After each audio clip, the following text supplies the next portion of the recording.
starts to fishtail a little bit, losing control, hitting the center divider, and then finally slowing down and coming to a stop. And as far as we know, he's been a little fidgety, touching his face, kind of putting his hands clenching his fists a little bit, drinking water, we believe, and deputies moving in. And what we saw there with that side swiping, and that was enough to deploy these airbags. You can see all of the side airbags have been deployed, which limits, what officers and really any of us can actually see inside the car, only through the front windshield, and that is where we have seen some of that movement from that driver. We've seen him drink from a water bottle and move around slightly, but it looks as though, for the most part, he's leaning back in the seat there and really just refusing to come out of the car.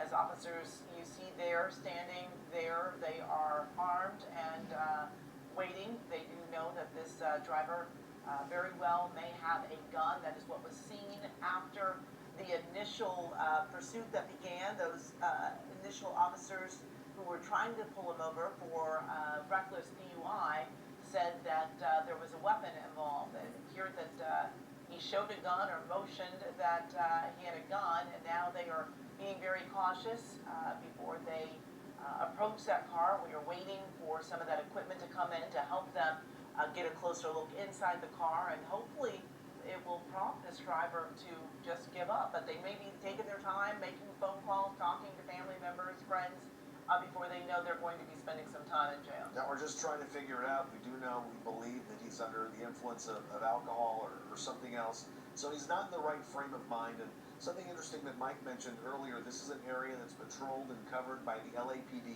These are LA County Sheriff's deputies that have come obviously a great distance following this pursuit.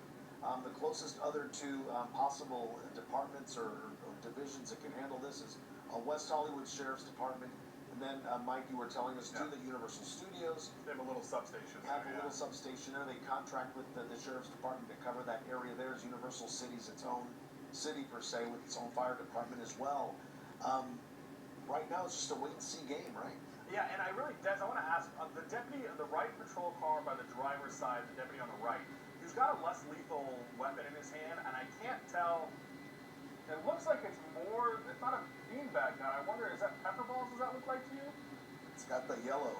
I think, yeah, quite possibly. And so a lot of motioning. Okay, see, like I think they might be talking now. Or maybe just telling him open the door. Let's just get this over. Okay, so is the window down? I can't quite tell. I think that might just be a reflection there, but It was thinking maybe there was Yeah, so okay, this is a good sign. Anyway, I mean, hopefully, but he's got to be extremely careful with his. If he does come out right now, he's got to be extremely careful with his motions. Not do anything quick.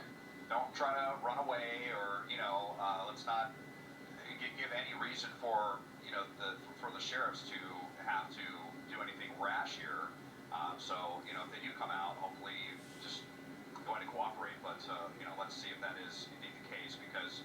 If we're waiting for Special Enforcement Bureau to be here, I mean, it's rare to see them respond within, maybe less than an hour. I mean, just once they get the call, they got to get everything put in the Bearcat, make sure that, they have an inventory of the gas and all of their equipment and ballistic shields and helmets and all those things before they, even make their way out here. So that's why I was saying it can oftentimes be a very long and drawn-out process. And, they just got called 15 or 20 minutes ago.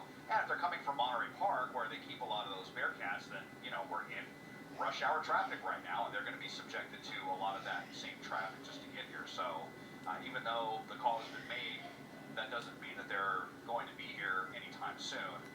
And let's just kind of double back in and see. I mean, we are seeing some movement here from the suspect, but maybe they are having trouble moving the airbag out of the way. It seemed like we were seeing a little bit more movement of that driver there for a moment there, Des, but again, it appears that he's leaned back, and we're not seeing as much of him now. Yeah, I can't quite tell. They're getting another light maybe put on the suspect right here. They got their front light on him here. By the way, the helicopter had to leave because they've been on this situation for so long that they were starting coverage at the moment. They did say that they'll be back, so they're going to go get some fuel, probably just over at Burbank Airport right there, I would imagine. Just a stone's throw away from here. So, yeah, I mean, they've been in this, kind of tense motion here with their weapons drawn for quite some time now, and just trying to get this over with, but there's just no budging yet from the suspect. Can the less than lethal break through a car window?